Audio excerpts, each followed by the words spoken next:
जय हिंद। नमस्कार साथियों, आप सभी लोगों का मोस्ट वेलकम है आज की इस नए क्लास में। साथियों, आज की इस क्लास में हम सभी लोग पढ़ने वाले हैं एसएससी एमटीएस के एग्ज़ाम के लिए most important previous year question को, जो कि आपके एसएससी एमटीएस के एग्ज़ाम के लिए काफ़ी इंपॉर्टेंट क्वेश्चन है। तो आप सभी लोग जो इस क्लास को बिल्कुल अच्छे से लास्ट तक देखिएगा, जिससे कि आप जो इन सभी क्वेश्चन को अच्छे से याद कर पाएंगे और आप सभी लोग जो अपने एग्जाम में सभी क्वेश्चन को आसानी तरीके से जो बना भी पाएंगे। तो चलिए फिर क्लास को स्टार्ट करते हैं। उनसे पहले यदि आप सभी लोग इस चैनल पर पहली बार जुड़े हैं तो आप सभी लोग जो है इस चैनल को सब्सक्राइब कर लीजिए और सब्सक्राइब करके आप सब लोग ऑल नोटिफिकेशन को जरूर ऑल पे दबा लीजिएगा, ताकि जब भी क्लास स्टार्ट हो तो सबसे पहले उस क्लास का नोटिफिकेशन आपके पास पहुंच सके। तो आप सभी लोग जो इस चैनल को सब्सक्राइब कर लीजिए, साथ ही साथ आप सभी लोग जो है दोस्तों इस क्लास को भी लाइक जरूर कर लीजिएगा। तो चलिए क्लास को स्टार्ट करते हैं और यहाँ पे देखिएगा पहला क्वेश्चन दिया गया है कि साइलेंट वैली किस राज्य में है। साइलेंट वैली या शांत घाटी, बोलिए। साइलेंट वैली को ही शांत घाटी बोला जाता है और यह किस राज्य में है। तो ये आपके केरल राज्य में है। ऑप्शन डी जो है यहाँ पे जिनका भी उनका बिल्कुल सही जवाब है, केरल राज्य में। अगला नंबर क्वेश्चन देखिएगा कि भारत का राष्ट्रीय युद्ध स्मारक कहाँ स्थित है।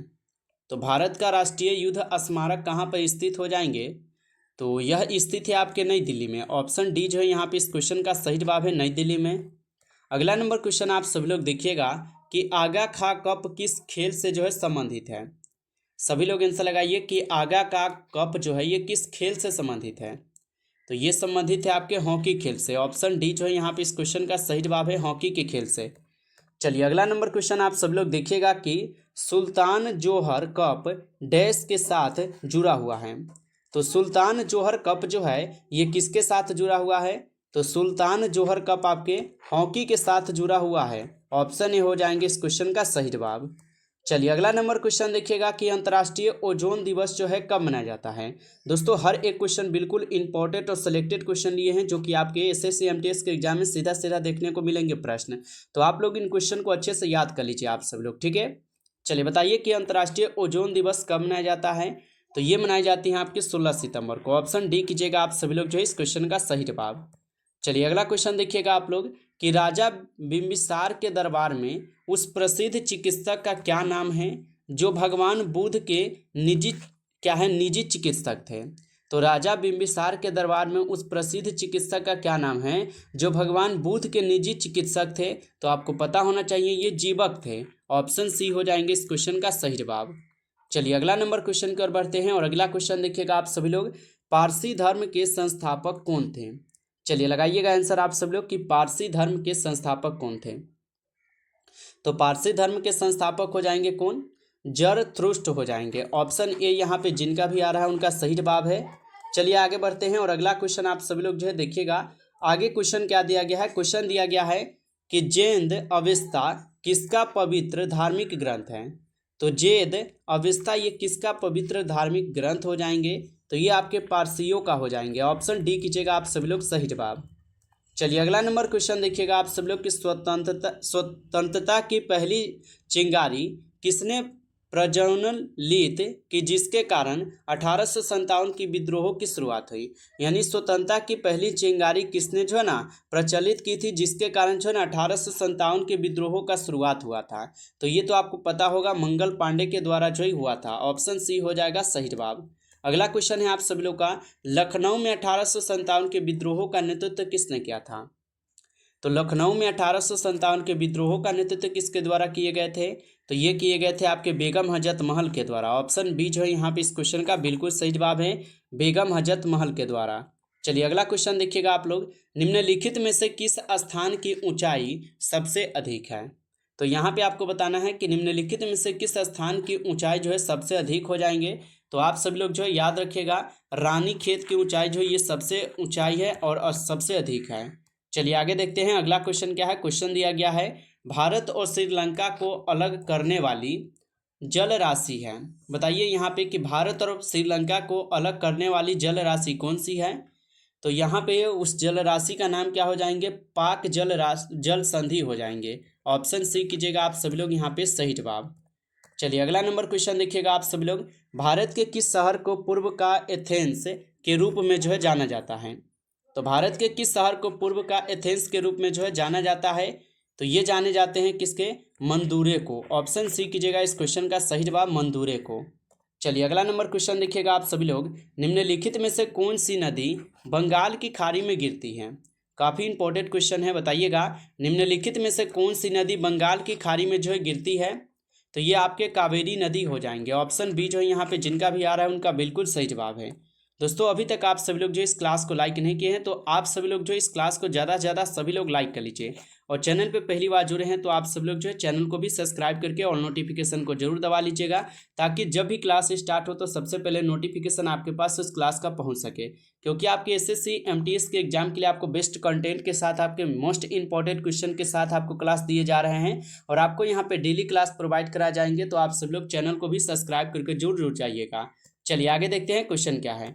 क्वेश्चन है आप लोग का कि निम्नलिखित में से कौन विश्व का सबसे बड़ा डेल्टा है?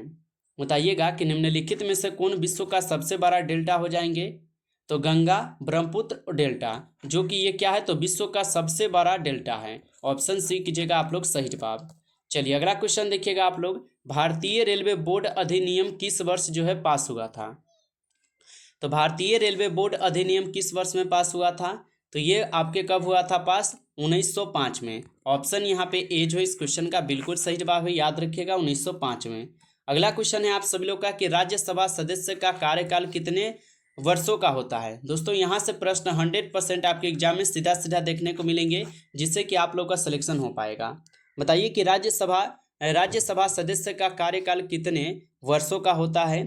तो ये होते हैं आपके 6 वर्षों के लिए। ऑप्शन बी जो है यहाँ पे इस क्वेश्चन का सही जवाब है, आप सभी लोग याद रखिएगा। चलिए अगला नंबर क्वेश्चन देखिएगा। वर्तमान में राज्यसभा में कुल कितने सदस्यों की संख्या कितनी है? तो वर्तमान में राज्यसभा में कुल सदस्यों की संख्या कितनी हो जाएंगे?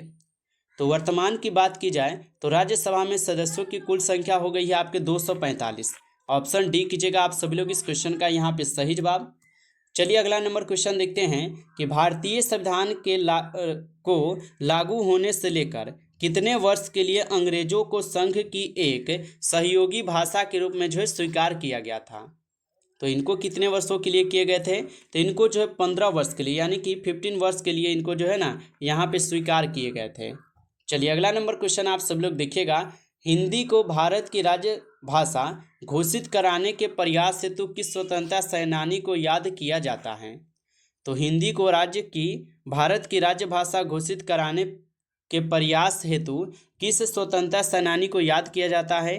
तो ये याद किए जाते हैं पुरुषोत्तम दास टंडन को। ऑप्शन ए कीजिएगा आप सभी लोग यहाँ पे सही जवाब। चलिए अगला नंबर क्वेश्चन आप लोग देखिएगा। निम्नलिखित में से किस भाषा को केंद्रीय सरकार द्वारा शास्त्रीय भाषा का दर्जा दिया गया है? तो निम्नलिखित में से किस भाषा को केंद्रीय सरकार द्वारा शास्त्रीय भाषा का दर्जा जो यहाँ पे दिए गए हैं? तो ये दिए गए हैं तमिल को। ऑप्शन बी कीजिएगा आप सब लोग यहाँ पे सही जवाब तमिल भाषा को। चलिए अगला नंबर क्वेश्चन आप सब लोग देखिएगा कि हाल ही में वैश्विक संपत्ति मूल्य सूचकांक में कौन सी शीर्ष पर रहा है? ये आपके करंट अफेयर से क्वेश्चन है कि हाल ही में वैश्विक संपत्ति मूल्य सूचकांक में कौन शीर्ष पर रहा है? तो ये रहे हुए है कौन? मनीला। ऑप्शन बी जो है यहाँ पे जिनका भी आ रहा है उनका सही जवाब है मनीला। चलिए अगला नंबर क्वेश्चन आप सब लोग देखिएगा यहाँ पे कि हाल ही में होने वाले महिला T20 वर्ल्ड कप में भारतीय टीम का कप्तान किसे बनाया गया है? तो ये किसे बनाए गए हैं? ये बनाए गए हैं आपके हरमनप्रीत कौर को। ऑप्शन यहाँ पे बी कीजिएगा आप सभी लोग सही जवाब हरमनप्रीत कौर को। चलिए आगे देखते हैं। अगला क्वेश्चन है आप सब लोग का। हाल ही में 24वां मदर टेरेसा अंतर्राष्ट्रीय पुरस्कार कहाँ आयोजित जो है किया गया है? तो हाल ही में 24वां मदर टेरेसा अंतर्राष्ट्रीय पुरस्कार कहाँ आयोजित किए गए हैं? तो ये किए गए हैं कहाँ पर? तो यह किए गए हैं दोस्तों आपके दुबई में। ऑप्शन सी कीजिएगा इस क्वेश्चन का सही जवाब दुबई में। चलिए आगे देखिएगा। आगे क्वेश्चन दिया गया है कि हाल ही में भारत और किस देश के बीच यात्री नौका सेवा फिर शुरू हुई है? बताइए हाल ही में भारत और किस देश के बीच यात्री नौका सेवा फिर से शुरू हुई है? तो ये शुरू हुई है श्रीलंका में। ऑप्शन बी कीजिएगा आप सब लोग यहाँ पे सही जवाब श्रीलंका में। चलिए अगला क्वेश्चन है पोल्डर मैदान पाए जाते हैं। तो पोल्डर मैदान कहाँ पर पाए जाते हैं? तो पोल्डर मैदान पाए जाते हैं नीदरलैंड में। ऑप्शन ए कीजिएगा आप सब लोग सही जवाब। चलिए अगला क्वेश्चन है आप लोग का संविधान के किस भाग में नीति निर्देशक तत्वों का उल्लेख जो है किया गया है? तो संविधान के किस भाग में नीति निर्देशक तत्वों का यहाँ पे उल्लेख किया गया है? तो ये किए गए हैं दोस्तों किसमें? भाग 4 में। ऑप्शन सी कीजिएगा आप लोग, सही जवाब भाग 4 में किए गए हैं। चलिए अगला क्वेश्चन है आप लोग का, किसी राज्य में विधान परिषद की स्थापना और समाप्ति का प्रावधान है भारतीय संविधान के किस अनुच्छेद में? तो ये कौन से अनुच्छेद में आते हैं? तो ये अनुच्छेद आपके 169 में आ जाएंगे। ऑप्शन बी कीजिएगा आप सब लोग यहाँ पे, सही जवाब। चलिए आगे देखिएगा क्वेश्चन क्या है। क्वेश्चन दिया गया है आप लोग का, वर्तमान में भारतीय संविधान में कुल कितनी अनुसूचियां हैं? तो वर्तमान में भारतीय संविधान में कुल जो है कितनी अनुसूचियां हो जाएंगे? तो इनमें कुल 12 अनुसूचियां हैं। ऑप्शन सी यहाँ पे जिनका भी है उनका बिल्कुल सही जवाब है, 12 अनुसूचियां हैं। चलिए अगला क्वेश्चन देखिएगा, 13 क्वेश्चन है, भारतीय संविधान का अनुच्छेद 338 से संबंधित है। तो भारतीय संविधान का जो अनुच्छेद 338 है ये किससे संबंधित है? तो ये संबंधित हो जाएंगे राष्ट्रीय अनुसूचित जाति आयोग से। ऑप्शन ए कीजिएगा आप सभी लोग यहाँ पे, सही जवाब राष्ट्रीय अनुसूचित जाति आयोग से। नमस्कार दोस्तों, इस क्लास में कुल आपके लिए 30 क्वेश्चन थे जो कि आपके एसएससी एमटीएस के एग्जाम के लिए काफ़ी इंपॉर्टेंट थे। यदि आप सब लोग को ये क्लास अच्छा लगा हो तो आप सब लोग जो इस चैनल को सब्सक्राइब कर लीजिए, और सब्सक्राइब करके आप सब लोग जो इस क्लास को भी लाइक जरूर कर लीजिएगा। तो आप सब लोग चैनल को भी सब्सक्राइब करके और नोटिफिकेशन को आप सब लोग जरूर दबा कर रखिएगा, ताकि जब भी क्लास स्टार्ट हो तो सबसे पहले क्लास का नोटिफिकेशन आपके पास पहुँच सके। तो आप सभी लोग जो इस चैनल को भी सब्सक्राइब जरूर कर लीजिएगा, क्योंकि यहाँ पे आपको प्रीवियस ईयर के क्वेश्चन प्रैक्टिस सेट होते हैं, मॉडल पेपर, यानी कि सभी तरीके के क्वेश्चन आपको इस चैनल के माध्यम से कराए जाएंगे। तो आप लोग चैनल को भी सब्सक्राइब करके जुड़े रहिएगा। चलिए फिर मिलते हैं एक नई टॉपिक के साथ नेक्स्ट क्लास में। तब तक के लिए जय हिंद, जय भारत।